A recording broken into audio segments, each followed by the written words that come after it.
Pray for Ukraine.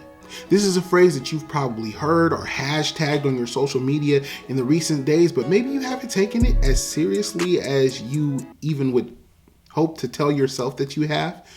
Well, there's a reason why you should really pay attention to praying in these kinds of conflicts. But before we get to that, I want to remind us how we got here.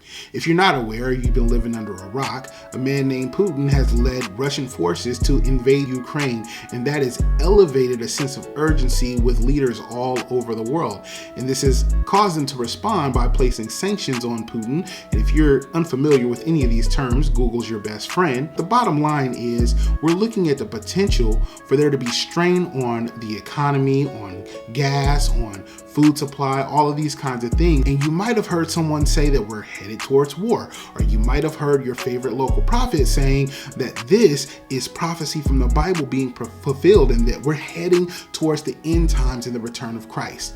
You might be asking, Pastor, what do you think of that? Does that mean the end of the world is coming? My honest answer is, I really don't know. And neither does your favorite local prophet, because the Bible says that no man knows the day or the hour that Christ is going to return. Meaning, we might hear rumors of these things, but we really don't know when that time is going to be.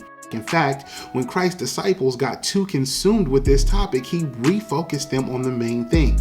And the main reason I'm making this video today is to get you refocused on the main thing. Because with all of these rumors going on, you might be worried about where's your next meal gonna come from. I mean, we're still dealing with some of the ramifications of COVID. There's lots of things that you could be concerned about. Well, the Bible says something about that too. The scriptures say that each day has enough worry of its own. And even more than that God takes care of the birds of the field. He clothes the lilies of the field. He takes care of the flowers and the birds, that which we trample on and shoo away. So how much more will he take care of us who bear his image and whom he dearly loves? So what is your job? The scriptures tell us to seek God and his righteousness above all things, and he will add everything that we need to us. But even more importantly, when we seek his righteousness, we gain his righteousness.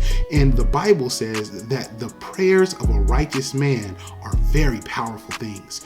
So seek his righteousness and continue to pray, not only for God's will at work in your life, but in the lives of those who truly need it, like in the conflict in Ukraine.